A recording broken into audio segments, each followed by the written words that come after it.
Hey Think Tankers, this is Eric, one half of the Think Tank, and today I want to talk about a feature of your policy that, quite frankly, can come across as pretty boring, but it is absolutely one of the most magical features of your policy, okay? And that is the dividend and how versatile they are. Here's the deal. Just to remind you what these dividends are, they are a sign that the insurance company is profitable and you get to share in that profitability by way of the dividend, right? So because you are part owner, when the insurance company is profitable, guess what? You're profitable, okay? So that's what the dividend is, except a lot of times we don't see that in terms of, it's not physical money in our hand. And so it's like we may forget what is the function. So today I want to share with you all a few different ways that we can actually use our dividend and put it to our advantage, use it to our advantage for anything we want to use it for. So let's talk about that. The very first use of a dividend is something we do by default. And let's see if I can get this going here. All right. The very first use is for more PUAs. I know it sounds boring, but I tell you, this is one of the most magical features of your policy by far. Your ability to take that dividend and by default buy more PUAs, paid up additions, more cash value, allows you to more aggressively grow your cash value. Okay? So again, that's what we do by default, especially in the upfront years, because we want to see that growth of the cash value happen at again, more aggressively. So more PUAs is the default option that we choose.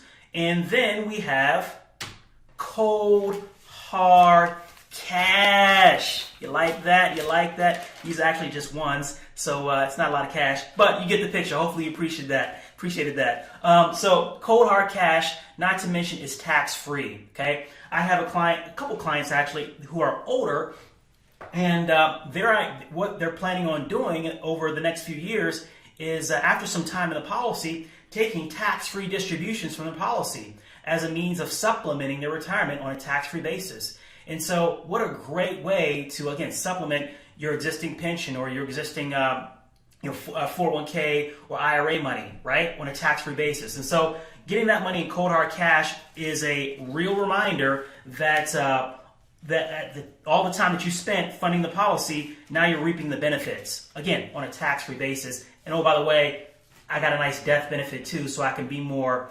aggressive about spending down my assets, knowing that I have this legacy that's going to be passed to my kids, grandkids. Anyway, you get the picture. Last but not least, one of my favorites for the business owner out there. I've got to have a couple clients right now who are using their dividend to make premium payments. Let me explain. So, like I said, I have a couple clients who are business owners, and for them, they're using the policy as seed money, and as such, they're in a place right now in the beginning stages where they don't have a lot of cash flow coming into the business. And so what do they opt to do? Okay, because of how we structure the policy, because of how flexible it is, there is a minimum, okay? And that minimum, let me tell you, is very minimum. Again, based on how we structure the policy. And so therefore, when the premium is due, first of all, I would say move from monthly to say quarterly or annually, right? So you're spacing out the premium payments. And then once you do that, you can take a policy loan against your cash value to pay the minimum premium in the policy, okay? So that buys you time, whether it be months or years, right? So that is a huge advantage for those of us who have banking policies, who are starting a business, and we need that capital seed from the policy to start out, but we don't have, we're not getting much cash flow into the business in the beginning, right? So this allows you to pay your premium if money's tight, borrowing from that against the policy to get some access to that cash value, to the dividends, to pay that premium.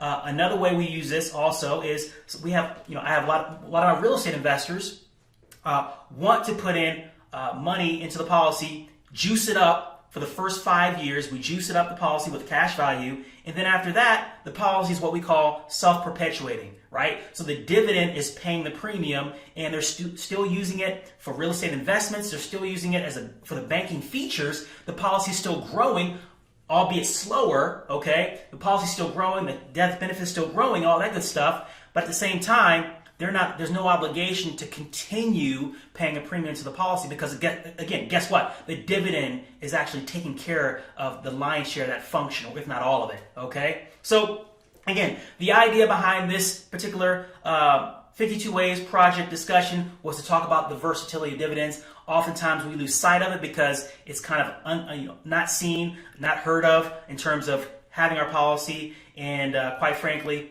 we may tend to forget this important role that the dividend plays, and you may opt to get your money as either cold hard cash or have it pay the premium whether it be entirely, a portion of it, what have you. So hopefully you enjoyed that. Hopefully you got some value out of that. If you have any questions, you know how to reach me. You know how to reach Brian, and we'll be happy to entertain those questions. To your prosperity. Thank you.